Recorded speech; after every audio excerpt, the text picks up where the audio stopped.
Friends, ನಮಸ್ತೆ. Welcome to Nagaveni Achar's kitchen. ಇನ್ನು ಇವತ್ತಿನ ವಿಡಿಯೋದಲ್ಲಿ ಸಿಲ್ಕ್ ಸ್ಯಾರೀಸನ್ನು ಯಾವ ರೀತಿಯಲ್ಲಿ ನಾನು ಆರ್ಗನೈಸ್ ಮಾಡ್ಕೊಂಡಿದ್ದೀನಿ ಅನ್ನೋದ್ರ ಬಗ್ಗೆ ಶೇರ್ ಮಾಡ್ಕೊತಾ ಇದ್ದೀನಿ. ಜೊತೆಗೆ ಸಿಲ್ಕ್ ಸ್ಯಾರೀಸ್ ಬಗ್ಗೆ ಕೆಲವು ಟಿಪ್ಸ್ಗಳನ್ನು ಹೇಳ್ತಾ ಇದ್ದೀನಿ. ಅಂದರೆ ಅದನ್ನು ಹೇಗೆ ಕಾಪಾಡ್ಕೋಬೇಕು ಅನ್ನೋದನ್ನ ಈ ವಿಡಿಯೋದಲ್ಲಿ ನೋಡೋಣ. ಹಾಗೆಯೇ ಒಂದು ಇನ್ಸ್ಟೆಂಟಾಗಿ ಮಾಡುವಂಥ ಬ್ರೇಕ್ಫಾಸ್ಟ್ ಅಂತಲೂ ಹೇಳ್ಬೋದು, ಇಲ್ಲಾಂದರೆ ಲಂಚ್ ರೆಸಿಪಿ ಅಂತ ಕೂಡ ಹೇಳ್ಬೋದು. ಹಾಗೆಯೇ ನಾನು ನನ್ನ ಬ್ಯಾಂಗಲ್ಸನ್ನು ಯಾವ ರೀತಿಯಾಗಿ ಆರ್ಗನೈಸ್ ಮಾಡ್ಕೊಂಡಿದ್ದೀನಿ ಅನ್ನೋದನ್ನು ಕೂಡ ಇದೇ ವಿಡಿಯೋದಲ್ಲಿ ಶೇರ್ ಮಾಡ್ಕೊತಾ ಇದ್ದೀನಿ. ಇವೆಲ್ಲ ಮಾಹಿತಿಗಳನ್ನು ಒಂದೇ ವಿಡಿಯೋದಲ್ಲಿ ನೀವು ನೋಡ್ಬೋದು. ಹಾಗಾದರೆ ಬನ್ನಿ, ತಡ ಯಾಕೆ, ವಿಡಿಯೋ ಸ್ಟಾರ್ಟ್ ಮಾಡೋಣ. ಲಾಸ್ಟ್ ವಿಡಿಯೋದಲ್ಲಿ ಸೆರಾಮಿಕ್ ಪಾಟ್ನಲ್ಲಿ ಒಂದು ಮಟನ್ ಕರಿಯನ್ನು ಮಾಡಿದ್ದೆ. ಸೆರಾಮಿಕ್ ಪಾಟ್ಸ್ ತುಂಬಾ ಚೆನ್ನಾಗಿದೆ, ಎಲ್ಲಿ ಪರ್ಚೇಸ್ ಮಾಡಿದ್ರಿ ಅಂತ ಕೂಡ ಕೇಳಿದ್ದೀರಾ. ಇದು ಆನ್ಲೈನಲ್ಲಿ ಸಿಗುತ್ತೆ, ಚೆಕ್ ಮಾಡ್ಬೋದು. ಹೋಮ್ ಸೆಂಟರ್ ಅಂತ ಆ್ಯಪ್ ಇರುತ್ತೆ, ಅದನ್ನು ಡೌನ್ಲೋಡ್ ಮಾಡಿಕೊಂಡ್ರೆ ನೀವು ಅಲ್ಲೇ ಡೈರೆಕ್ಟಾಗಿ ಪರ್ಚೇಸ್ ಮಾಡ್ಕೋಬೋದು. ನಾನು ಇದನ್ನು ಮಂತ್ರಿ ಮಾಲಲ್ಲಿ ಹೋಮ್ ಸೆಂಟರ್ನಲ್ಲಿ ಪರ್ಚೇಸ್ ಮಾಡಿದ್ದು. ಇವತ್ತು ಸಿಲ್ಕ್ ಸ್ಯಾರೀಸ್ ಎಲ್ಲ ಸ್ವಲ್ಪ ಆರ್ಗನೈಸೇಷನ್ ಮಾಡ್ಕೋಬೇಕಾಗಿತ್ತು. ಕೆಲಸ ಜಾಸ್ತಿ ಇರೋದ್ರಿಂದ ಅಡುಗೆ ಕೆಲಸ ಬೇಗ ಮಾಡೋಣ ಅಂಥೇಳಿ ಇನ್ಸ್ಟೆಂಟಾಗಿ ಆಗುವಂಥದ್ದಂದರೆ ರೊಟ್ಟಿ ಮತ್ತು ಪಲ್ಯ. ಜೋಳದ ರೊಟ್ಟಿ ಮಾಡೋದಕ್ಕೆ ಸುಮಾರು 2 ಸ್ಪೂನಷ್ಟು ಜೋಳದ ಹಿಟ್ಟನ್ನು ತೊಗೊಂಡಿದ್ದೀನಿ. ಇದನ್ನು ಈ ರೀತಿಯಾಗಿ ನೀರು ಹಾಕಿ ಕಲಿಸ್ಕೊಂಡು ಗಂಟಿಲ್ದಂಗೆ ಗಂಜಿ ಥರ ಮಾಡ್ಕೊಳ್ಳೋಣ. ಸ್ಟವ್ ಮೇಲೆ 1 ಗ್ಲಾಸಷ್ಟು ನೀರಿಟ್ಟಿದ್ದೀನಿ. ನೀರು ಬಿಸಿ ಆದಮೇಲೆ ಇದಕ್ಕೆ ಗಂಜಿ ಥರ ತಯಾರಿಸಿ ಮಾಡಿ ಇಟ್ಕೊಂಡಿದ್ವಲ್ವ, ಇದನ್ನು ಸೇರಿಸ್ಕೊಂಡು ಈ ರೀತಿಯಾಗಿ ಸ್ಪೂನಲ್ಲಿ ಕಲಿಸ್ತಾನೆ ಇರಬೇಕು, ಇಲ್ಲಾಂದರೆ ಗಂಟಾಗುತ್ತೆ. ಇದೊಂದು ಬಾಯ್ಲಿಗೆ ಬಂದಿದ ತಕ್ಷಣ ನೋಡಿ, ಈ ರೀತಿಯಾಗಿ ಗಂಜಿ ಏನಿದೆಯಲ್ಲ ಅದು ಸ್ವಲ್ಪ ಗಟ್ಟಿ ಆಗ್ತಾ ಕಾಣುತ್ತೆ. ಇವಾಗ ಸ್ಟವನ್ನು ಆಫ್ ಮಾಡ್ಕೊಂಬಿಡೋಣ. ಈಗ ಸುಮಾರು 1 ಕಪ್ಪಷ್ಟು ಜೋಳದ ಹಿಟ್ಟನ್ನು ಒಂದು ಬೌಲ್ಗೆ ಹಾಕೊತಾ ಇದ್ದೀನಿ. ಸ್ವಲ್ಪ ಉಪ್ಪು ಕೂಡ ಹಾಕ್ಕೊಳ್ಳೋಣ ರುಚಿಗೆ ತಕ್ಕಷ್ಟು. ಇವಾಗ ತಯಾರಿಸಿಟ್ಕೊಂಡಿರುವಂಥ ಈ ಜೋಳದ ಹಿಟ್ಟಿನ ಗಂಜಿ ಏನಿದೆ ಇದನ್ನು ಈ ರೀತಿಯಾಗಿ ಸೇರಿಸ್ಕೊತಾ ಇದ್ದೀನಿ. ಮೊದಲಿಗೆ 1 ಕಪ್ಪಷ್ಟು ಹಿಟ್ಟಿಗೆ ಈ ಗಂಜಿಯನ್ನು ಹಾಕ್ಕೊಂಡು ಕಲಿಸ್ಕೊತಾ ಇದ್ದೀನಿ. ಇನ್ನು ಸ್ವಲ್ಪ ಗಂಜಿ ಉಳಿದಿದೆ. ಈ ಜೋಳದ ರೊಟ್ಟಿ ಎಲ್ಲ ಮಾಡಾದಮೇಲೆ ಮತ್ತೆ ಈ ಗಂಜಿಯನ್ನು ಬಳಸ್ಕೊಂಡು ಮತ್ತೊಂದು ಸ್ವಲ್ಪ ಹಿಟ್ಟನ್ನು ಕಲಿಸ್ಕೊತೀನಿ. ಈ ರೀತಿಯಾಗಿ ಸ್ವಲ್ಪ ಸ್ವಲ್ಪನೇ ಕಲಿಸ್ಕೊಂಡು ಜೋಳದ ರೊಟ್ಟಿಯನ್ನು ಮಾಡಬೇಕು. ಯಾಕಂದರೆ ಇದು ತಣ್ಣಕ್ಕಾಗ್ಬಿಟ್ರೆ ಅಥವಾ ಆರೋಗ್ಬಿಟ್ರೆ ರೊಟ್ಟಿ ತಟ್ಟೋದಕ್ಕೆ ಬರೋದಿಲ್ಲ. ಈಗ ನೋಡಿ, ಈ ಜೋಳದ ಹಿಟ್ಟನ್ನು ಚೆನ್ನಾಗಿ ಒಂದು 5ರಿಂದ 10 ನಿಮಿಷ ಈ ರೀತಿಯಾಗಿ ಚೆನ್ನಾಗಿ ಮಿದಿಬೇಕು. ನೋಡ್ತಾ ಇದ್ದೀವಲ್ವಾ, ಈ ಥರ ಎಷ್ಟು ಚೆನ್ನಾಗಿ ನಾವು ಕಲಿಸ್ಕೊತೀವೋ ಅಷ್ಟು ಚೆನ್ನಾಗಿ ನಾದ್ತೀವೋ ಜೋಳದ ರೊಟ್ಟಿಗಳು ಚೆನ್ನಾಗಿ ಬರುತ್ತೆ, ಅರ್ಧೋಗಲ್ಲ. ಸೊ ಸಾಕಷ್ಟು ಕಂಪ್ಲೇಂಟ್ಸ್ ಜೋಳದ ರೊಟ್ಟಿ ಬಗ್ಗೆ ಅಂದರೆ ಜೋಳದ ರೊಟ್ಟಿಗಳು ಸರಿಯಾಗಿ ಬರಲ್ಲ, ಕಟ್ ಆಗುತ್ತೆ ಅಂಥೇಳಿ. ಯಾಕಂದರೆ ಜೋಳದ ಹಿಟ್ಟಲ್ಲಿ ಅಥವಾ ಜೋಳದಲ್ಲಿ ಗ್ಲುಟನ್ ಇರೋದಿಲ್ಲ. ಗ್ಲುಟೋನ್ ಅನ್ನೋ ಅಂಶ ಇದ್ದರೆ ಮಾತ್ರ ನಮಗೆ ಅಂಟಂಟು ಥರ ಇರುತ್ತೆ. ಈ ಜೋಳದ ರೊಟ್ಟಿ ಎಲ್ಲ ಥರದ ಡಯಾಬಿಟಿಕ್ ಪೇಷಂಟ್ಸ್ಗೆ, ಶುಗರ್ ಪೇಷಂಟ್ಸ್ಗೆ ಅಂತ ಏನು ಹೇಳ್ತೀವಿ, ವೆಯ್ಟ್ ಲಾಸ್ ಅವ್ರಿಗೆ ಎಲ್ಲರಿಗೂ ಯೂಸ್ ಆಗುತ್ತೆ. ಯಾಕಂದರೆ ಇದು ಗ್ಲೂಟನ್ ಫ್ರೀ ಅಂತಲೇ ಹೇಳ್ಬೋದು. ಹಾಗಾಗಿ ಜೋಳದ ರೊಟ್ಟಿಯನ್ನು ಬಳಸ್ಕೊಂಡ್ರೆ ಬಹಳನೇ ಒಳ್ಳೆಯದು. ಚಪಾತಿ ಹಿಟ್ಟು ಕಲಿಸಿದಾಗ ಅದು ಅರ್ಧೋಗಲ್ಲ, ಯಾಕಂದರೆ ಅದರಲ್ಲಿ ಗ್ಲೂಟನ್ ಅಂಶ ಜಾಸ್ತಿ ಇರುತ್ತೆ. ನಾವು ಹೆಚ್ಚು ಗ್ಲೂಟನ್ ಇರುವಂಥ ಆಹಾರಗಳನ್ನು ಸೇವಿಸಬಾರ್ದು. ಗ್ಲೂಟನ್ ಫ್ರೀ ಇರುವಂಥ ಆಹಾರಗಳನ್ನು ನೋಡಿಕೊಂಡು ನಾವು ತಗೋಬೇಕು. ನಾನು ನೋಡಿ 1 ಕಪ್ಪಷ್ಟು ತೊಗೊಂಡಿರುವಂಥ ಜೋಳದ ಹಿಟ್ಟಿಗೆ ಸುಮಾರು 6 ಉಂಡೆಗಳು ಆಗಿದ್ದಾವೆ. ಅಂದರೆ 6 ಜೋಳದ ರೊಟ್ಟಿಯನ್ನು ಮಾಡ್ಕೋಬೋದು. ಕಲಸಿ ಇಟ್ಟಿರುವಂಥ ಉಂಡೆಗಳಲ್ಲಿ 1 ಉಂಡೆಯನ್ನು ತೊಗೊಂಡಿದ್ದೀನಿ. ಮಿಕ್ಕಿರುವಂಥ ಉಂಡೆಗಳನ್ನು ಒಂದು ತೇವದ ಬಟ್ಟೆ ಹಾಕಿ ಈ ರೀತಿಯಾಗಿ ಕವರ್ ಮಾಡಿ ಇಡಬೇಕು. ಇಲ್ಲಾಂದರೆ ಒಣಗೋದ್ರೆ ರೊಟ್ಟಿ ತಟ್ಟೋದಕ್ಕೆ ಬರೋದಿಲ್ಲ.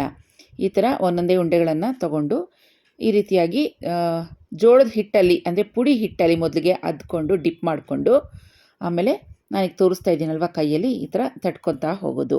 ತುಂಬ ಅಂದರೆ ತುಂಬ ಈಸಿ, ಯಾರು ಬೇಕಾದರೂ ಮಾಡ್ಬೋದು. ಸ್ಟಾರ್ಟಿಂಗಲ್ಲಿ ಸ್ವಲ್ಪ ಕಷ್ಟ ಆಗುತ್ತೆ, ಕಲಿತಾ ಚೆನ್ನಾಗಿ ಪ್ರಾಕ್ಟೀಸ್ ಆದರೆ ತುಂಬಾ ಚೆನ್ನಾಗಿ ಬರ್ತವೆ ಜೋಳದ ರೊಟ್ಟಿಗಳು. ನೋಡಿ, ಈ ರೀತಿಯಾಗಿ ಕೈಯಲ್ಲೇ ತಟ್ಬೋದು, ಬೇಗ ಆಗುತ್ತೆ. ಹೊಸದಾಗಿ ಜೋಳದ ರೊಟ್ಟಿ ಕಲಿಬೇಕು ಅನ್ನೋರು, ಜೋಳದ ರೊಟ್ಟಿ ಮಾಡ್ಕೋಬೇಕು ಅನ್ನೋರು ಒಂದು ಚಿಕ್ಕ ಲೋಟದಷ್ಟು ಹಿಟ್ಟಲ್ಲಿ ಮೊದಲಿಗೆ ಪ್ರಾಕ್ಟೀಸ್ ಮಾಡ್ಕೊಳ್ಳಿ. ಡೈಲಿ ಮಾಡ್ಕೊಳ್ತಾ ಬಂದರೆ ಒಂದಲ್ಲ ಒಂದು ದಿವಸ ನಮಗೆ ಚೆನ್ನಾಗಿ ಬರುತ್ತೆ. So practice makes man perfect ಅಂತಾರಲ್ವ, ಆ ರೀತಿಯಾಗಿ. ಹಾಗಾಗಿ ಪ್ರತಿದಿನ ನಾವು ಜೋಳದ ರೊಟ್ಟಿಯನ್ನು ಮಾಡೋದು ಅಂದರೆ ಚಿಕ್ಕ ಲೋಟದಷ್ಟು ಹಿಟ್ಟನ್ನು ತಗೊಂಡು ಪ್ರತಿದಿನ ಜೋಳದ ರೊಟ್ಟಿ ಮಾಡ್ತಾ ನಮಗೆ ಒಂದಲ್ಲ ಒಂದು ದಿವಸ ಚೆನ್ನಾಗಿ ಬರುತ್ತೆ ಅನ್ನೋ ಒಂದು ಉದ್ದೇಶ. ನೋಡಿ ಜೋಳದ ರೊಟ್ಟಿ ತೆಳುವಾಗಿ ತಟ್ಟಿದ್ದೀನಿ. ಇದನ್ನು ಒಂದು ಪ್ಯಾನ್ ಮೇಲೆ ಈ ರೀತಿಯಾಗಿ ಹಾಕ್ಕೊಳ್ಳೋಣ. ಇನ್ನೊಂದು ಸೈಡ್ಗೆ ತೇವದ ಬಟ್ಟೆ ತೊಗೊಂಡು ಅದ್ರ ಮೇಲೆ ಇರುವಂಥ ಪುಡಿ ಏನಿರುತ್ತೆ ಹಿಟ್ಟು ಅದನ್ನೆಲ್ಲ ತಕ್ಕೊಳ್ಳೋಣ ಮತ್ತು ತಿರುಗಿಸ್ಕೊಳ್ಳೋಣ. ಈ ರೀತಿ ಒಂದು ಡ್ರೈ ಆಗಿರುವಂಥ ಕ್ಲೀನಾಗಿರುವಂಥ ಒಂದು ಬಟ್ಟೆಯಲ್ಲಿ ಈ ರೀತಿಯಾಗಿ ಪ್ರೆಸ್ ಮಾಡ್ತಾ ಮಾಡ್ತಾ ಎರಡೂ ಕಡೆ ಬೇಯಿಸ್ಕೊಳ್ಳೋಣ. ಆದಷ್ಟು ಜೋಳದ ಹಿಟ್ಟನ್ನು ನಾವು ಮಿಲ್ಗೆ ಹಾಕಿಸಿದಾಗ ನುಣ್ಣಕ್ಕೆ ಪುಡಿ ಮಾಡಿಸ್ಬೇಕು. ಸ್ವಲ್ಪ ತರಿಯಾಗಿ ಪುಡಿ ಮಾಡಿಸಿದ್ರೂ ಜೋಳದ ಹಿಟ್ಟು ಜೋಳದ ರೊಟ್ಟಿ ತಟ್ಟುವಾಗ ಸರಿಯಾಗಿ ಬರೋದಿಲ್ಲ. ಆದಷ್ಟು ಹಿಟ್ಟು ನುಣ್ಣಕ್ಕೆ ಪುಡಿ ಮಾಡಿಸಿರಬೇಕು. ನೋಡಿ, ಇದು ಜೋಳ 2 kg ತೊಗೊಂಡು ಬಿಳಿ ಜೋಳ ಮಿಲ್ಲಲ್ಲಿ ನುಣ್ಣಕ್ಕೆ ಪುಡಿ ಮಾಡಿಸಿರೋಂಥದ್ದು ತುಂಬ ಚೆನ್ನಾಗಿ ಬಂತು. ಅದರಲ್ಲೂ ಈ ರೀತಿಯಾಗಿ ಗಂಜಿ ಹಾಕ್ಕೊಂಡು ಮಾಡ್ತೀವಲ್ವ, ಆ ಥರ ಮಾಡಿದ್ರೆ ನಮಗೆ ಜೋಳದ ರೊಟ್ಟಿ ಕಟ್ಟಾಗಲ್ಲ. ನೋಡಿ, ಈಗ ಲಟ್ಟಣಿಗೆಯಲ್ಲೂ ಸಹ ನಾವು ಲಟ್ಟಿಸ್ಬೋದು. ಸ್ವಲ್ಪ ಪುಡಿ ಹಿಟ್ಟನ್ನು ಹೆಚ್ಚಾಗಿ ಬಳಸ್ಕೊಂಡ್ರೆ ಲಟ್ಟಣಿಗೆಯಲ್ಲಿ ಲಟ್ಟಿಸ್ಕೋಬೋದು. ಅಂದರೆ ಚಪಾತಿ ಲಟ್ಟಿಸುವಾಗ ತುಂಬ ಪ್ರೆಸ್ ಮಾಡಿ ಲಟ್ಟಿಸ್ತೀವಲ್ಲ, ಆ ರೀತಿ ಮಾಡಬಾರ್ದು. ಲೈಟಾಗೆ ಸಾಫ್ಟಾಗಿ ಈ ರೀತಿಯಾಗಿ ರೋಲರಲ್ಲಿ ರೋಲ್ ಮಾಡ್ಕೊಳ್ತಾ ಬರಬೇಕು. ನೋಡಿ, ಇನ್ನೊಂದು ಜೋಳದ ರೊಟ್ಟಿ ಕೂಡ ತಯಾರಿಯಾದವು. ಮೊದಲನೇ ರೊಟ್ಟಿ ಹೇಗೆ ಮಾಡಿದ್ವೋ ಅದೇ ಥರನೇ ಇದು ಸಹ ನಾನು ಮಾಡ್ಕೊಂಡಿದ್ದೀನಿ. ರೊಟ್ಟಿಗೆ ಈಸಿಯಾಗಿ ಕಾಳು ಪಲ್ಯ ಮಾಡ್ಕೊಳ್ಳೋಣ. ಇದಕ್ಕೆ ಹೆಚ್ಚು ಮಸಾಲೆ ಏನೋ ಹಾಕುವಂಥದ್ದು ಬೇಡ, ತುಂಬ ಸಿಂಪಲ್ಲಾಗಿ ಮಾಡ್ಕೋಬೋದು. ಬ್ಯಾಚುಲರ್ಸ್ ರೆಸಿಪಿ ಅಂತಲೇ ಹೇಳ್ತೀನಿ. ಸ್ಟವ್ ಮೇಲೆ ಒಂದು ಪ್ರೆಷರ್ ಕುಕ್ಕರ್ ಇಟ್ಟಿದ್ದೀನಿ. 3 ರಿಂದ 4 ಟೇಬಲ್ ಸ್ಪೂನಷ್ಟು ಎಣ್ಣೆ ಹಾಕ್ಕೊಳ್ಳೋಣ. ಸಾಸಿವೆ ಹಾಕಿ ಚಿಟ್ಗುಡ್ಸೋಣ. ಸುಮಾರು ಒಂದು 5-6 ಬೆಳ್ಳುಳ್ಳಿ ಇಲ್ಕಷ್ಟು ಜಜ್ಜಿ ಹಾಕ್ತಾಯಿದ್ದೀನಿ. ಬೆಳ್ಳುಳ್ಳಿ ಎಲ್ಲ ಚೆನ್ನಾಗಿ ರೋಸ್ಟ್ ಆದಮೇಲೆ 2 ರಿಂದ 3 ಮೀಡಿಯಮ್ ಸೈಜ್ ಈರುಳ್ಳಿ ಸಣ್ಣದಾಗಿ ಕಟ್ ಮಾಡಿ ಹಾಕ್ಕೊಂಡಿದ್ದೀನಿ. ಹಾಗೆ ಸ್ವಲ್ಪ ಕರಿಬೇವು ಕೂಡ ಹಾಕ್ಕೊಂಡು ಈರುಳ್ಳಿಯನ್ನು ಚೆನ್ನಾಗಿ ಈ ರೀತಿಯಾಗಿ ಬಾಡಿಸ್ಕೊಂಡಿದ್ದೀನಿ. 3 ರಿಂದ 4 ಆ್ಯಪಲ್ ಟೊಮೆಟೊನ ಮಿಕ್ಸಿಯಲ್ಲಿ ಈ ರೀತಿಯಾಗಿ ರುಬ್ಕೊಂಡಿದ್ದೀನಿ. ಇದನ್ನು ಸಹ ಒಗ್ಗರಣೆಗೆ ಸೇರಿಸಿದ್ದೀನಿ. ಈಗ ಧನಿಯಾ ಪೌಡರ್ 1-2 ಸ್ಪೂನಷ್ಟು, ರೆಡ್ ಚಿಲ್ಲಿ ಪೌಡರ್ 1 ರಿಂದ 1.5 ಸ್ಪೂನಷ್ಟು ಹಾಕ್ಕೊಂಡು ಇದನ್ನು ಚೆನ್ನಾಗಿ ಈ ರೀತಿಯಾಗಿ ಮಿಕ್ಸ್ ಮಾಡ್ಕೊಳ್ಳೋಣ. ಬಿಳಿ ಹಲಸಂದಿ ಕಾಳು ನೆನೆಸಿ ಇಟ್ಟಿದ್ದೀನಿ. ನೆಂದಿರುವಂಥ ಹಲಸಂದಿ ಕಾಳನ್ನು ನೀರೆಲ್ಲ ತೆಗೆದು ಈ ಒಗ್ಗರಣೆಗೆ ಸೇರಿಸ್ಕೊತಾ ಇದ್ದೀನಿ. ಇದಕ್ಕೆ ಲೋಬಿಯಾ ಅಂತ ಕೂಡ ಹೇಳ್ತೀವಿ. ಈಗ ರುಚಿಗೆ ತಕ್ಕಷ್ಟು ಉಪ್ಪನ್ನು ಸೇರಿಸ್ಕೊತಾ ಇದ್ದೀನಿ. ಕಾಳು ಬೇಯೋಷ್ಟು 2 ರಿಂದ 3 ಗ್ಲಾಸಷ್ಟು ನೀರು ಹಾಕಿದ್ದೀನಿ. ಹಾಗೆಯೇ ಕೊತ್ತಂಬರಿ ಸೊಪ್ಪು ಸಣ್ಣದಾಗಿ ಕಟ್ ಮಾಡಿರೋದು ಇವೆಲ್ಲ ಹಾಕಿ ಚೆನ್ನಾಗಿ ಮಿಕ್ಸ್ ಮಾಡಿಕೊಂಡು ಕುಕ್ಕರ್ ಲಿಡ್ಡನ್ನು ಕವರ್ ಮಾಡಿ 3 ವಿಸಿಲ್ ಬರ್ಸಿದ್ರೆ ನಮ್ಮ ಹಲಸಂದಿ ಕಾಳಿನ ಪಲ್ಯ ಜೋಳದ ರೊಟ್ಟಿ ಜೊತೆಗೆ ಈಸಿಯಾಗಿ ಸಿಂಪಲಾಗಿ ರೆಡಿ ಆಗುತ್ತೆ.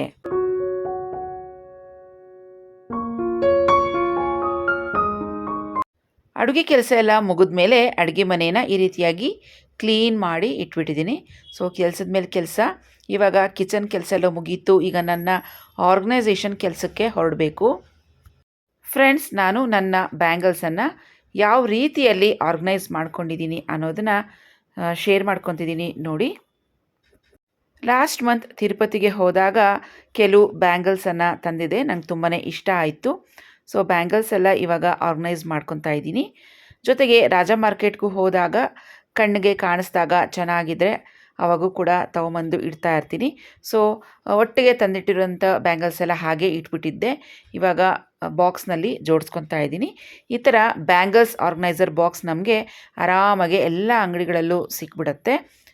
ಚಿಕ್ಕಪೇಟೆಯಲ್ಲಿ ನೀವು ಟ್ರೈ ಮಾಡ್ಬೋದು, ಇಲ್ಲಾಂದರೆ ಆನ್ಲೈನಲ್ಲಿ ಸಹ ನಮಗೆ ಈಸಿಯಾಗಿ ಸಿಗುತ್ತೆ. ಈ ಬಾಕ್ಸ್ಗೆ ಒಂದು 200 ರೂಪೀಸ್ ಆಗುತ್ತೆ ಅಷ್ಟೇ. ಇದರಲ್ಲಿ ಸುಮಾರಷ್ಟು ಡಜನ್ ಬಳೆಗಳನ್ನು ಆರಾಮಾಗಿ ಜೋಡಿಸ್ಕೋಬೋದು. ಸೊ ಎಲ್ಲ ಥರದ ಬ್ಯಾಂಗಲ್ಸ್ ನಮಗೆ ಒಂದೇ ಬಾಕ್ಸ್ನಲ್ಲಿ ಕ್ಲೀನಾಗಿ ಸೇಫ್ಟಿಯಾಗಿ ಇರುತ್ತೆ. ಕೆಲವು ಬ್ಯಾಂಗಲ್ಸ್ ತಿರುಪತಿಯಲ್ಲಿ ಪರ್ಚೇಸ್ ಮಾಡಿದೆ. ಅದಷ್ಟು ಗಟ್ಟಿಯಾಗಿಲ್ಲ, ತುಂಬಾ ಸಾಫ್ಟಾಗಿದೆ. ಸೊ ಹಾಕ್ಕೊಂಡ್ರೆ ಎಲ್ಲಿ ಒಡೆದೋಗುತ್ತೋ ಅನ್ನೋ ಥರ ಇದೆ. ನಾವು ಬರೀ ಕಲರ್ಸ್ ಮಾತ್ರ ನೋಡಿ ಮೇಲೆ ತೊಗೊಂಡು ಬರ್ತೀವಿ, ಆದರೆ ಗಟ್ಟಿಯಾಗಿದೆಯೋ ಇಲ್ವೋ ಒಂದ್ಸತಿ ಚೆಕ್ ಮಾಡಿ ತೊಗೊಂಬಂದರೆ ಒಳ್ಳೆಯದು. ಆದರೆ ಇನ್ನು ಕೆಲವು ಬ್ಯಾಂಗಲ್ಸ್ ತಿರುಪತಿಲೇ ತೊಗೊಂಡಿದ್ದು, ಅದು ತುಂಬ ಚೆನ್ನಾಗಿದ್ದಾವೆ. ನೋಡಿ, ಎಲ್ಲ ಬ್ಯಾಂಗಲ್ಸನ್ನು ನಾನು ಇದೇ ಬಾಕ್ಸ್ನಲ್ಲಿ ಜೋಡಿಸ್ತಾ ಇದ್ದೀನಿ. ಅಂದರೆ ಈ ಬ್ಯಾಂಗಲ್ಸ್ ಎಲ್ಲ ಹೊರಗಡೆ ಹೋದಾಗ ಹಾಕ್ಕೊಳ್ಳೋಂಥದ್ದು. ಡೈಲಿ ಯೂಸ್ಗೆ ಬೇರೆ ಸಪ್ರೇಟಾಗಿ ಬ್ಯಾಂಗಲ್ಸನ್ನು ಇಟ್ಟಿದ್ದೀನಿ.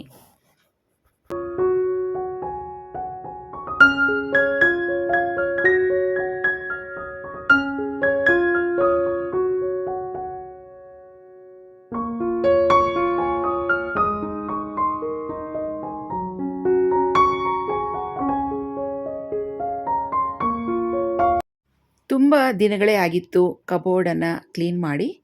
ಬಟ್ಟೆಗಳೆಲ್ಲ ಫುಲ್ಲೆಲ್ಲ ಮಿಕ್ಸಪ್ ಆಗಿಬಿಟ್ಟಿತ್ತು.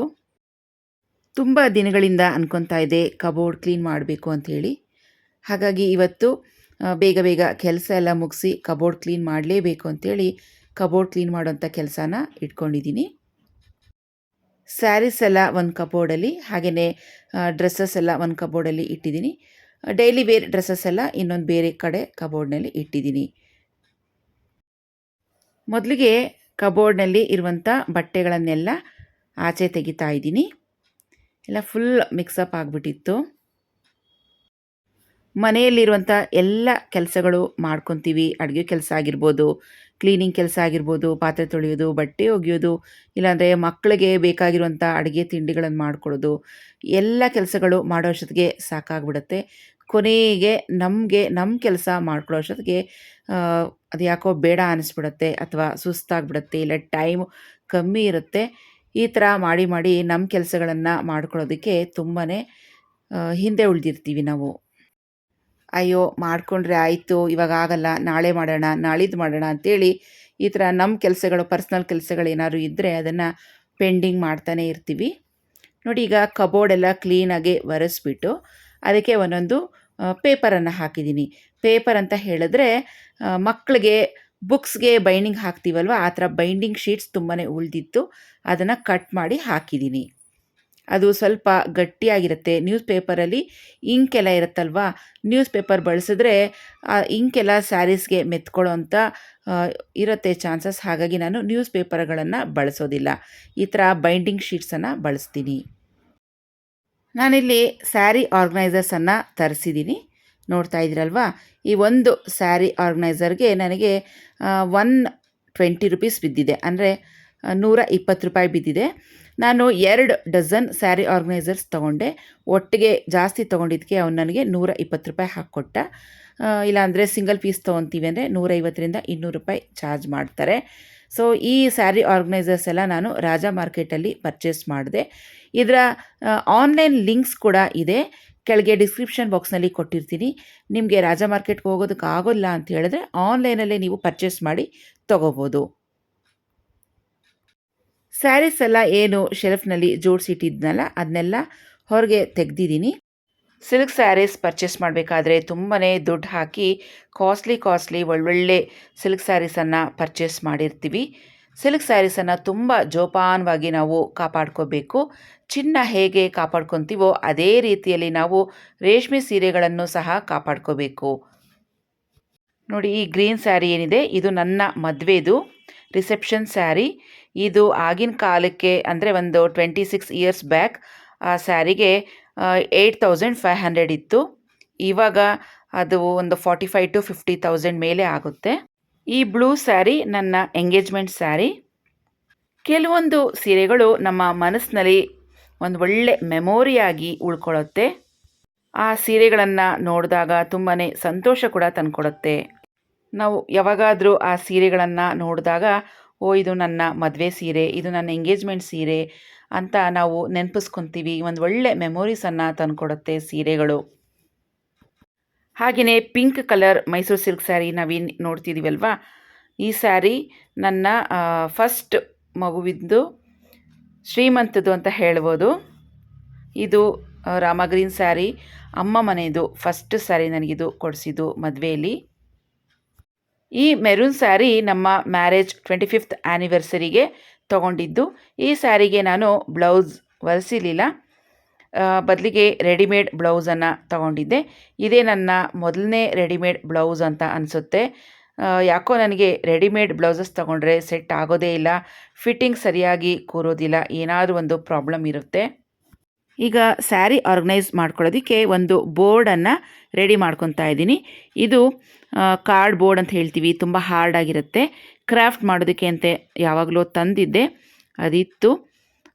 ಈ ಸ್ಯಾರಿ ಆರ್ಗನೈಸರ್ ಏನಿದೆ ಅದ್ರ ಒಳಗಡೆ ಕರೆಕ್ಟಾಗಿ ಇಡಿಸೋ ಅಷ್ಟು ಸೈಜ್ ನೋಡಿಕೊಂಡು ನಾನು ಕಟ್ ಮಾಡಿ ರೆಡಿ ಮಾಡಿ ಇಟ್ಕೊತಾ ಇದ್ದೀನಿ. ಆಮೇಲೆ ಸೀರೆಗಳನ್ನು ಹೇಗೆ ಕಾಪಾಡ್ಕೋಬೇಕು ಅಂತ ಹೇಳಿದ್ರೆ, ಮೊದಲನೇ ಟಿಪ್ ಬಂದು ಈ ಸ್ಯಾರಿ ನಾವು ಏನು ಫೋಲ್ಡ್ ಮಾಡಿಟ್ಟಿರ್ತೀವಲ್ವ ಅದನ್ನೆಲ್ಲ ಫುಲ್ ಬಿಚ್ಚಿಬಿಡಬೇಕು. ಸ್ಯಾರಿ ಫೋಲ್ಡ್ ಆಗಿರೋದಕ್ಕೆ ಆಪೋಸಿಟ್ ಸೈಡ್ನಲ್ಲಿ ನಾವು ಫೋಲ್ಡ್ ಮಾಡಿ ಇಡಬೇಕು. ಈ ರೀತಿ ಮಾಡೋದ್ರಿಂದ ರೇಷ್ಮೆ ಸೀರೆಗಳು ನಾವು ಏನು ಫೋಲ್ಡ್ ಮಡ್ಚಿಟ್ಟಿರ್ತೀವೋ ಆ ಫೋಲ್ಡ್ಗೆ ಸೀರೆಗಳು ಕಟ್ ಆಗಿಬಿಡುತ್ತೆ. ಸೊ ಈ ರೀತಿಯಾಗಿ ಕಟ್ ಆಗಬಾರ್ದು ಅಂತ ಹೇಳಿದಾಗ ಸೀರೆಗಳನ್ನು ನಾವು ಯಾವಾಗಲೂ ಓಪನ್ ಮಾಡಿ ಉಲ್ಟಾ ಫೋಲ್ಡ್ ಮಾಡ್ತಾ ಇರಬೇಕು. ಯಾವಾಗಲೂ ಒಂದೇ ಥರ ಫೋಲ್ಡ್ನಲ್ಲಿ ಇಟ್ಟಿರಬಾರ್ದು. ಈ ಥರ ಅಟ್ಲೀಸ್ಟ್ 3ರಿಂದ 4 ತಿಂಗಳಿಗೆ ಒಂದು ಸತಿ ಆದರೂ ನಾವು ಸೀರೆಗಳದ್ದು ಫೋಲ್ಡನ್ನು ಚೇಂಜ್ ಮಾಡಬೇಕು. ನಾನೀಗ ಸೀರೆ ಮೊದಲು ಯಾವ ಫೋಲ್ಡಲ್ಲಿತ್ತೋ ಅದನ್ನೆಲ್ಲ ತೆಗೆದುಬಿಟ್ಟು ಉಲ್ಟಾ ಫೋಲ್ಡ್ ಮಾಡಿ ಇಡ್ತಾಯಿದ್ದೀನಿ. ಅಂದರೆ ಮೊದಲನೇ ಫೋಲ್ಡ್ ಏನು ಮಾರ್ಕ್ ಇತ್ತು ಅದನ್ನು ನಾನು ಫೋಲ್ಡ್ ಮಾಡಿಲ್ಲ. ಈ ರೀತಿಯಾಗಿ ಫೋಲ್ಡ್ ಮಾಡಿ ನಾನು ಆರ್ಗನೈಸ್ ಮಾಡ್ಕೊತಾ ಇದ್ದೀನಿ. ಹಾಗೆಯೇ ರೇಷ್ಮೆ ಸೀರೆಗಳನ್ನು ಆದಷ್ಟು ಬಿಳಿ ಪಂಚೆಗಳು, ಮಲ್ಬಟ್ಟೆ ಅಂತ ಹೇಳ್ತೀವಲ್ವ, ಕಾಟನ್ ಬಟ್ಟೆಗಳಲ್ಲಿ ನಾವು ಫೋಲ್ಡ್ ಮಾಡಿ ಇಡಬೇಕು. ನಾವು ಯಾವ ಬಟ್ಟೆಯಲ್ಲಿ ಫೋಲ್ಡ್ ಮಾಡ್ತಿದ್ದೀವಿ ಅನ್ನೋದನ್ನು ಒಂದು ಸತಿ ಚೆಕ್ ಮಾಡ್ಕೋಬೇಕು. ಏಕೆಂದರೆ ಕೆಲವು ಬಟ್ಟೆಗಳು ಕಲರ್ ಬಿಡುತ್ತೆ, ಹೇಳೋಕ್ಕಾಗಲ್ಲ. ನಾನಿಲ್ಲಿ ಹಳೇದು ಬಿಳಿ ಪಂಚೆಗಳು ಇವೆ.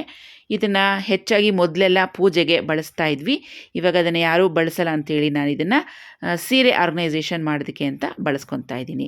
ನೋಡಿ, ಮೊದಲಿಗೆ ಒಂದು ಈ ಥರ ಸ್ಯಾರಿ ಆರ್ಗನೈಸರನ್ನು ಓಪನ್ ಮಾಡ್ಕೊಳ್ಳೋಣ. ನೋಡಿ ಎಷ್ಟು ದೊಡ್ಡದಾಗಿದೆ ಈ ಸ್ಯಾರಿ ಆರ್ಗನೈಸರ್ ಅಂದರೆ, ಒಂದರಲ್ಲಿ ಸುಮಾರು 10ರಿಂದ 15 ಸೀರೆಗಳಷ್ಟು ನಾವು ಫೋಲ್ಡ್ ಮಾಡಿ ಇಡ್ಬೋದು. ಮೊದಲಿಗೆ ಈ ಆರ್ಗನೈಸರ್ ಒಳಗೆ ಕಟ್ ಮಾಡಿ ಇಟ್ಕೊಂಡಿರೋಂಥ ಈ ಹಾರ್ಡ್ ಬೋರ್ಡನ್ನು ಇಟ್ಟಿದ್ದೀನಿ. ಏಕೆಂದರೆ ಸ್ಟಿಫ್ನೆಸ್ಗೋಸ್ಕರ, ಸ್ಟಿಫಾಗಿ ಇಲ್ಲಿ ಅನ್ನೋದಕ್ಕೋಸ್ಕರ ಹಾರ್ಡ್ ಬೋರ್ಡನ್ನು ಇಡ್ತಾಯಿದ್ದೀನಿ. ನಿಮ್ಮ ಹತ್ರ ಇಲ್ಲ ಅಂದರೆ ಸ್ಕಿಪ್ ಮಾಡ್ಬೋದು. ಹಾಗೆಯೇ ಈ ಬಿಳಿ ಪಂಚೆಯನ್ನು ನಾನು ಈ ರೀತಿಯಾಗಿ ರೋಲ್ ಮಾಡಿ ಇಟ್ಟಿದ್ದೀನಿ. ನೋಡಿದ್ರಲ್ವ ನಾನು ಹೇಗೆ ರೋಲ್ ಮಾಡಿದೆ ಅಂತ. ಅದೇ ಥರ ಮಾಡಿ ನಾವು ಈ ಆರ್ಗನೈಸರ್ ಒಳಗಡೆ ಮೊದಲಿಗೆ ಬಿಳಿ ಪಂಚೆ ರೋಲನ್ನು ಇಟ್ಬಿಟ್ಟು ಅದ್ರ ಮೇಲೆ ಈ ರೀತಿಯಾಗಿ ಸೀರೆಗಳನ್ನು ಜೋಡಿಸ್ಕೊಳ್ತಾ ಬರೋಣ.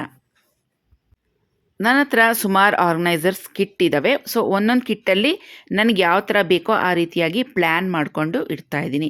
ಅಂದರೆ ಕಂಚಿ ಸ್ಯಾರೀಸ್ ಅಂತ ಏನು ಹೇಳ್ತೀವಿ, ದೊಡ್ಡ ದೊಡ್ಡ ಬಾರ್ಡರ್ ಇರುವಂಥದ್ದು, ಆ ಥರ ಸ್ಯಾರೀಸೆಲ್ಲ ಒಂದು ಕಿಟ್ಟಲ್ಲಿ ಇಡ್ತಾಯಿದ್ದೀನಿ. ಚಿಕ್ಕ ಚಿಕ್ಕ ಬಾರ್ಡರ್ಸ್ ಇರುವಂಥದ್ದನ್ನ ಅದನ್ನೆಲ್ಲ ಇನ್ನೊಂದು ಕಿಟ್ಟಲ್ಲಿ ಜೋಡಿಸ್ಕೊತಾ ಇದ್ದೀನಿ. ಹಾಗೆಯೇ ಸೆಮಿ ಸಿಲ್ಕ್ ಅಂತ ಹೇಳ್ತೀವಿ, ಅದು ಪ್ಯೂರ್ ಸಿಲ್ಕ್ ಇರಲ್ಲ, ಆ ಥರ ಸೆಮಿ ಸಿಲ್ಕ್ ಸ್ಯಾರೀಸನ್ನು ಇನ್ನೊಂದು ಕಿಟ್ಟಲ್ಲಿ ಇಡ್ತಾಯಿದ್ದೀನಿ. ಆಮೇಲೆ ಮೈಸೂರು ಸಿಲ್ಕ್ಸ್ ಎಲ್ಲ ಅದು ಬೇರೆ ಕಡೆ ಇಡ್ತಾಯಿದ್ದೀನಿ. ಈ ಥರ ಪ್ಲ್ಯಾನ್ ಮಾಡಿಕೊಂಡು ನಾವು ಈ ಥರ ಆರ್ಗನೈಸರ್ಸಲ್ಲಿ ಜೋಡಿಸ್ಬೋದು. ಇಲ್ಲ ನಮ್ಮ ಹತ್ರ ಸಿಲ್ಕ್ ಸ್ಯಾರೀಸ್ ತುಂಬಾ ಕಮ್ಮಿ ಇದ್ದಾವೆ ಅಂತ ಹೇಳಿದ್ರೆ ಈ ಥರ ಆರ್ಗನೈಸರ್ಸ್ ನಾವು 2 ತೊಗೊಂಡ್ರೂ ಸಾಕು. 2 ಆರ್ಗನೈಸರ್ಸಲ್ಲಿ ನಮ್ಮ ಹತ್ರ ಇರುವಂಥ ಎಲ್ಲ ಸೀರೆಗಳು ಆರಾಮಾಗಿ ಈ ರೀತಿಯಾಗಿ ಇಡ್ಬೋದು. ಈ ಎಲ್ಲ ಸೀರೆಗಳನ್ನು ಫೋಲ್ಡ್ ಎಲ್ಲ ಬಿಚ್ಚಿ ನಾನು ಹೊಸ್ದಾಗಿ ಅಂದರೆ ಬೇರೆ ಥರ ಫೋಲ್ಡ್ ಮಾಡಿ ಇಟ್ಟಿದ್ದೀನಿ. ಒಂದೊಂದು ಸತಿಗೆ ಒಂದೊಂದು ಥರ ಫೋಲ್ಡಲ್ಲಿ ಮಡಚಿ ಇಡ್ತೀನಿ, ಏಕೆಂದರೆ ಅದು ಕಟ್ ಆಗಬಾರ್ದು ಅಲ್ಲಲ್ಲಿಗೆ ಅಂಥೇಳಿ. ಫ್ರೆಂಡ್ಸ್, ನಾವು ಸ್ಯಾರೀಸನ್ನು ಕಿಟ್ಟಲ್ಲಿ ಈ ರೀತಿಯಾಗಿ ಜೋಡಿಸ್ಬೇಕಾದ್ರೆ ಸ್ಯಾರಿ ಕುಚ್ಚೇನಿರುತ್ತೆ ಅದು ಒಳಗಡೆ ಇಟ್ಟು ನಾವು ಫೋಲ್ಡ್ ಮಾಡಬೇಕು. ಇಲ್ಲಾಂದರೆ ಈ ರೀತಿಯಾಗಿ ಜಿಪ್ ಹಾಕೋವಾಗ ಆ ಸ್ಯಾರಿ ಕುಚ್ಚು ಜಿಪ್ಗೆ ಸಿಕ್ಕಾಕೊಂಡು ಅರ್ಧೋಗೋ ಚಾನ್ಸಸ್ ಇರುತ್ತೆ. ಈಗ ನೋಡಿ, ಈ ಬಿಳಿ ಪಂಚೆ ಏನು ರೋಲ್ ಮಾಡ್ಕೊಂಡಿದ್ದಲ್ಲ ಸೈಡಲ್ಲಿ, ಅದನ್ನು ಮೇಲಕ್ಕೆ ತೆಗೆದು ಟಾಪಲ್ಲಿ ಕವರ್ ಮಾಡಿದ್ದೀನಿ. ಈಗ ಬಾಟಮ್ನಲ್ಲಿ ಒಂದು ಲೇಯರ್ ಬಿಳಿ ಪಂಚೆ ಇದೆ, ಅದೇ ಪಂಚೆಯಲ್ಲಿ ನಾವು ಮೇಲ್ಗಡೆ ಟಾಪ್ಗೂ ಕೂಡ ಕವರ್ ಮಾಡಿದ್ದೀನಿ. ಎಲ್ ಶೇಪ್ನಲ್ಲಿ ಬಂದಿದೆ. ಮತ್ತು ಟಾಪ್ನಲ್ಲಿ ಸ್ವಲ್ಪ ಶಾರ್ಟೇಜ್ ಇರೋದ್ರಿಂದ ಇನ್ನೊಂದು ಬಿಳಿ ಪಂಚೆನ ಈ ರೀತಿಯಾಗಿ ಫೋಲ್ಡ್ ಮಾಡಿ ಕವರ್ ಮಾಡ್ಕೊತಾ ಇದ್ದೀನಿ. ನೋಡಿ, ತುಂಬಾ ಕ್ಲೀನಾಗೆ ಆರ್ಗನೈಸ್ ಮಾಡ್ಕೋಬೋದು ನಾವು ಸ್ಯಾರೀಸನ್ನು. ಸ್ಯಾರೀಸ್ ಎಲ್ಲ ನಾನಿಲ್ಲಿ ಕ್ಲೀನಾಗಿ ಆರ್ಗನೈಸರ್ಸಲ್ಲಿ ಆರ್ಗನೈಸ್ ಮಾಡಿದಾಯಿತು. ಈಗ ಇದನ್ನು ಕಬೋರ್ಡ್ನಲ್ಲಿ ಇಡ್ತಾ ಇದ್ದೀನಿ. ನಾವು ಯಾವಾಗ ಬೇಕೋ ಆವಾಗ ಈ ರೀತಿಯಾಗಿ ಜಿಪ್ ಓಪನ್ ಮಾಡಿ ಯಾವ ಸೀರೆ ಬೇಕೋ ಅದನ್ನು ತೊಗೋಬೋದು. ಮೊದಲಿಗೆ ಈ ಕಡೆ ಟ್ರಾನ್ಸ್ಪರೆಂಟ್ ಶೀಟ್ ಕೊಟ್ಟಿರ್ತಾರೆ, ಅದರಲ್ಲಿ ನಾವು ನೋಡ್ಬೋದು ಯಾವ್ಯಾವ ಕಲರ್ ಸ್ಯಾರೀಸ್ ಈ ಕಿಟ್ನಲ್ಲಿ ಇದೆ ಅಂತ ನಮಗೆ ಕಾಣುತ್ತೆ. ಈ ರೀತಿ ಕಾಣಿಸೋದ್ರಿಂದ ನಮಗೆ ಸ್ಯಾರೀಸ್ ಈಸಿಯಾಗಿ ಸೆಲೆಕ್ಟ್ ಮಾಡ್ಕೋಬೋದು. ಹಾಗೆಯೇ ಯಾವ ಸ್ಯಾರಿ ಬೇಕೋ ತೊಗೊಂಡ್ಮೇಲೆ ಕ್ಲೀನಾಗಿ ಅದನ್ನು ಮೊದಲು ಹೇಗಿತ್ತೋ ಅದೇ ರೀತಿಯಲ್ಲಿ ಕವರ್ ಮಾಡಿ ಇಟ್ಬಿಡಬೇಕು. ಈ ರೀತಿ ಆರ್ಗನೈಸರ್ಸಲ್ಲಿ ಸ್ಯಾರೀಸ್ ಇಡೋದ್ರಿಂದ ಸ್ಯಾರೀಸು ಒಂದು ಎಳೆದ್ರೆ ಇನ್ನೊಂದು ಬೀಳ್ತಾ ಇರುತ್ತೆ, ಆ ಥರ ಆಗೋದಿಲ್ಲ. ಕ್ಲೀನಾಗಿ ಸ್ಟಿಫಾಗಿ ಒಂದು ಕಡೆಗೆ ಕೂತಿರುತ್ತೆ. ಇನ್ನೊಂದು ಸೆಕೆಂಡ್ ಟಿಪ್ ಬಂದು, ನಾವು ರೇಷ್ಮೆ ಸೀರೆಗಳನ್ನು 4 ತಿಂಗಳಿಗೊಂದ್ಸತಿ ಅಥವಾ 5 ತಿಂಗಳಿಗೊಂದ್ಸತಿ ಬೀರುವಿಂದ ಹೊರಗೆ ತೆಗೆದು ಎಳೆ ಬಿಸಿಲು ಅಂತ ಹೇಳ್ತೀವಿ, ಅಂದರೆ ತುಂಬ ಬಿಸಿಲಿರಬಾರ್ದು, ಎಳೆ ಬಿಸಿಲು ಬೆಳಗಿನ ಜಾವ ಇರುತ್ತಲ್ವ ಅಂಥ ಬಿಸಿಲಲ್ಲಿ ಸೀರೆಗಳನ್ನು ಒಂದು ಅರ್ಧ ಗಂಟೆ ಒಣ ಹಾಕಬೇಕು. ತುಂಬಾ ಒಣಗಿಸ್ಬಾರ್ದು ಸೀರೆಗಳನ್ನು. ತುಂಬ ಹಾರ್ಶ್ ಆಗಿರುವಂಥ ಬಿಸಿಲಲ್ಲಿ ಒಣಗಿಸಿದ್ರೆ ರೇಷ್ಮೆ ಸ್ಯಾರಿದು ಝರಿ ಅಂತ ಏನು ಹೇಳ್ತೀವಿ ಅದರ ಶೈನಿಂಗು ಕಮ್ಮಿ ಆಗ್ಬೋದು. ಹಾಗಾಗಿ ಎಳೆ ಬಿಸಿಲಲ್ಲಿ ಹಾಕಿ ಅರ್ಧ ಗಂಟೆ ತೆಗೆದು ಮತ್ತು ಅದನ್ನು ಫೋಲ್ಡಿಂಗ್ ಏನಿರುತ್ತೆ ಅದನ್ನು ಚೇಂಜ್ ಮಾಡಿ ಬೇರೆ ಥರ ಫೋಲ್ಡಿಂಗ್ನಲ್ಲಿ ನಾವು ಫೋಲ್ಡ್ ಮಾಡಿ ಮತ್ತು ಬೀರುಲಿ ಇಡ್ಬೋದು. ಇನ್ನೊಂದು ಆರ್ಗನೈಸರ್ ಕಿಟ್ಟಲ್ಲಿ ನಾನು ಸಿಲ್ಕ್ ಸ್ಯಾರಿ ಬ್ಲೌಸಸ್ ಏನಿದೆ ಅದನ್ನು ಈ ರೀತಿಯಾಗಿ ಜೋಡಿಸ್ತಾ ಇದ್ದೀನಿ. ಬ್ಲೌಸು ಅಷ್ಟೇ, ಒಂದೊಂದು ಸಲ ಎಷ್ಟು ಹುಡುಕಿದ್ರೂ ಸ್ಯಾರಿ ಮ್ಯಾಚಿಂಗ್ ಬ್ಲೌಸ್ ಸಿಗೋದೇ ಇಲ್ಲ, ಎಲ್ಲೋ ಇಟ್ಬಿಟ್ಟಿರ್ತೀವಿ. ಈ ರೀತಿಯಾಗಿ ಆರ್ಗನೈಸರ್ಸಲ್ಲಿ ಜೋಡಿಸ್ಕೊಂಡ್ರೆ ನಮಗೆ ಈ ಕಡೆ ಟ್ರಾನ್ಸ್ಪರೆಂಟ್ ಇದೆಯಲ್ವ ಅಲ್ಲಿಂದ ನಾವು ನೋಡ್ಬೋದು ಯಾವ ಸ್ಯಾರಿಗೆ ಬ್ಲೌಸು ಇದೆಯಾ ಇಲ್ವೋ ಇಲ್ಲಿ ಅಂತ. ಕಲರ್ ಚೆನ್ನಾಗಿ ಕಾಣುತ್ತೆ, ಆವಾಗ ಆ ಬ್ಲೌಸನ್ನು ನಾವು ಸೆಲೆಕ್ಟ್ ಮಾಡ್ಕೋಬೋದು. ಸ್ಯಾರಿ ಬ್ಲೌಸ್ ಇಡೋಕ್ಕೆ ಅಂತಲೇ ಬೇರೆ ಸಪ್ರೇಟ್ ಬ್ಲೌಸ್ ಶೇಪ್ನಲ್ಲೇ ಆರ್ಗನೈಸರ್ಸ್ ಬರುತ್ತೆ. ನಾನು ಅದನ್ನೇನು ತೊಗೊಂಡಿಲ್ಲ. ಸೊ ಈ ಥರ ಆರ್ಗನೈಸರ್ಸ್ ತೊಗೊಂಡ್ರೆ ಬ್ಲೌಸು ಇಡ್ಬೋದು, ಸ್ಯಾರೀಸು ಇಡ್ಬೋದು ಅಂತೇಳಿ ಬ್ಲೌಸ್ನೂ ಅಷ್ಟೇ ನಾನಿಲ್ಲಿ ಒಂದು ತೆಳುವಾಗಿರುವಂಥ ಶಾಲ್ನಲ್ಲಿ ಈ ರೀತಿಯಾಗಿ ಕ್ಲೋಸ್ ಮಾಡಿ ಇಟ್ಟಿದ್ದೀನಿ. ಈ ಶಾಲ್ ಏನಿದೆ ಇದು ನಮ್ಮ ಪ್ರೀತಮ್ದು ಪಾಪು ಇದ್ದಾಗ ಹೊಸದಾಗಿ ಹಾಗೆ ಇತ್ತು, ಚೆನ್ನಾಗಿತ್ತು ಅಂತೇಳಿ ನೆನಪಿಗೆ ಅದನ್ನು ಹಾಗೇ ಇಟ್ಕೊಂಡಿದ್ದೆ. ಅದರಲ್ಲಿ ರೇಷ್ಮೆ ಸ್ಯಾರಿಗಳನ್ನು ಸುತ್ತಿ ಇಡ್ತಾ ಇದ್ದೆ. ಈಗ ನೋಡಿ ಇನ್ನೊಂದು ಆರ್ಗನೈಸರ್ಸಲ್ಲಿ ಸ್ಯಾರೀಸನ್ನು ಅಂದರೆ ತುಂಬ ರೇರಾಗಿ ಉಡುವಂಥ ಸ್ಯಾರೀಸನ್ನು ಕಿಟ್ಟಲ್ಲಿ ಜೋಡಿಸ್ತಾ ಇದ್ದೀನಿ. ಅಂದರೆ ಇದು ರೇಷ್ಮೆ ಸ್ಯಾರೀಸ್ ಅಲ್ಲ, ಬೇರೆ ಆರ್ಡಿನರಿ ಥರ ಸೀರೆಗಳು, ಇದನ್ನೆಲ್ಲ ಈ ಕಿಟ್ಟಲ್ಲಿ ಜೋಡಿಸಿದ್ದೀನಿ. ರೀಸೆಂಟಾಗಿ ತೊಗೊಂಡಿರುವಂಥ ಸ್ಯಾರೀಸ್ನ ನಾನು ಈ ರೀತಿ ಹ್ಯಾಂಗರ್ಸ್ನಲ್ಲಿ ಹಾಕಿ ಕಬೋರ್ಡ್ನಲ್ಲಿ ಇಟ್ಟಿದ್ದೀನಿ. ಈ ಆರ್ಗನೈಸರಲ್ಲಿ ಸುಮಾರು 40ರಿಂದ 50 ಬ್ಲೌಸ್ಗಳು ಇಡಿಸುತ್ತೆ. ಸೊ ಈ ರೀತಿಯಾಗಿ ಬ್ಲೌಸ್ಗಳನ್ನು ಚಿಕ್ಕ ಚಿಕ್ಕದಾಗಿ ಫೋಲ್ಡ್ ಮಾಡಿಕೊಂಡು 4 ಪಾರ್ಟಿಷನ್ಸ್ ಥರ ಫೋಲ್ಡ್ ಮಾಡಿ ಇಡ್ತಾ ಇದ್ದೀನಿ. ಹೆಚ್ಚು ಬ್ಲೌಸ್ ಇಡ್ಸತ್ತೆ ಅಂಥೇಳಿ, ಜಾಗ ವೇಸ್ಟ್ ಮಾಡೋದು ಬೇಡ ಅಂಥೇಳಿ. ಇದು ಡೈಲಿ ವೇರ್ ಬ್ಲೌಸ್ ಅಂತ ಹೇಳ್ಬೋದು. ನೋಡಿ ಈ ರೀತಿಯಾಗಿ ಕವರ್ ಮಾಡಬೇಡ. ಈ ಥರ ಆರ್ಡಿನರಿ ಸ್ಯಾರೀಸ್ಗೆ ಮತ್ತು ಆರ್ಡಿನರಿ ಬ್ಲೌಸಸ್ಗೆ ಬಿಳಿ ಪಂಚೆ ಅಥವಾ ಮಲ್ಬಟ್ಟೆಯಲ್ಲಿ ಕವರ್ ಮಾಡುವಂಥ ನೆಸೆಸಿಟಿ ಬೇಡ. ನೋಡಿ ಫ್ರೆಂಡ್ಸ್, ಪೂರ್ತಿ ಸ್ಯಾರಿ ನಾನೀಗ ಆರ್ಗನೈಸ್ ಮಾಡಿದಾಗಿದೆ. ಈ ರೀತಿಯಾಗಿ ಕಾಣಿಸ್ತಾ ಇದೆ. ಇನ್ನೂ ಸ್ವಲ್ಪ ಜಾಗ ಉಳಿದಿದೆ. ಇನ್ನೂ ಒಂದು ಕಿಟ್ಟಲ್ಲಿ ಸ್ಯಾರೀಸನ್ನು ಆರ್ಗನೈಸ್ ಮಾಡಿ ಇಡ್ಬೋದು. ಇನ್ನೊಂದು ಬೀರುವಲ್ಲಿ ರೀಸೆಂಟಾಗಿ ತೊಗೊಂಡಿರುವಂಥ ಸ್ಯಾರೀಸ್ನ ಈ ರೀತಿಯಾಗಿ ಹ್ಯಾಂಗರ್ಸ್ಗೆ ಹಾಕಿದ್ದೀನಿ. ಮತ್ತು ಡೈಲಿ ವೇರ್ ಸ್ಯಾರೀಸು, ಬ್ಲೌಸಸ್ಸು ಎಲ್ಲ ಈ ರೀತಿಯಾಗಿ ಜೋಡಿಸಿದ್ದೀನಿ. ನಮ್ಮ ನೆಕ್ಸ್ಟ್ ಟಿಪ್ ಏನು ಅಂತ ನೋಡೋಣ. ರೇಷ್ಮೆ ಸೀರೆಗಳನ್ನು ಆದಷ್ಟು ಕೂಲಾಗಿರಬೇಕು, ಜಾಗ ಕತ್ಲಾಗಿರಬೇಕು. ಅಂಥ ಜಾಗದಲ್ಲಿ ರೇಷ್ಮೆ ಸೀರೆಗಳನ್ನು ಬಿಳಿ ಪಂಚೆಯಲ್ಲಿ ಸುತ್ತಿ ಇಡಬೇಕು. ಡೈರೆಕ್ಟಾಗಿ ಬಿಸಿಲು ಬೀಳೋ ಕಡೆಗೆ ನಾವು ರೇಷ್ಮೆ ಸೀರೆಗಳನ್ನು ಇಡಬಾರ್ದು. ಇದೆ ಫ್ರೆಂಡ್ಸ್ ಇವತ್ತಿನ ವಿಡಿಯೋ. ಸೊ ಇವತ್ತಿನ ವಿಡಿಯೋ ನಿಮಗೆ ಯೂಸ್ಫುಲ್ ಆಗಿದೆ ಅಂತ ತಿಳ್ಕೊತೀನಿ. ಯೂಸ್ ಆಗಿದರೆ ಪ್ಲೀಸ್ ನಮ್ಮ ವಿಡಿಯೋಗೊಂದು ಲೈಕ್ ಮಾಡಿ, ನಮ್ಮ ಚಾನಲನ್ನು ಸಬ್ಸ್ಕ್ರೈಬ್ ಮಾಡ್ಕೊಳ್ಳೋದನ್ನ ಮರಿಬೇಡಿ. ಹಾಗೆಯೇ ನಿಮ್ಮ ಫ್ರೆಂಡ್ಸ್ಗೆ ಈ ವಿಡಿಯೋನ ಹೆಚ್ಚು ಹೆಚ್ಚು ಶೇರ್ ಮಾಡಿ. ಮತ್ತೆ ಭೇಟಿ ಆಗ್ತೀನಿ. ಅಲ್ಲಿವರೆಗೂ ಟೇಕ್ ಕೇರ್. ಬಾಯ್ ಫ್ರೆಂಡ್ಸ್, ನಮಸ್ತೆ.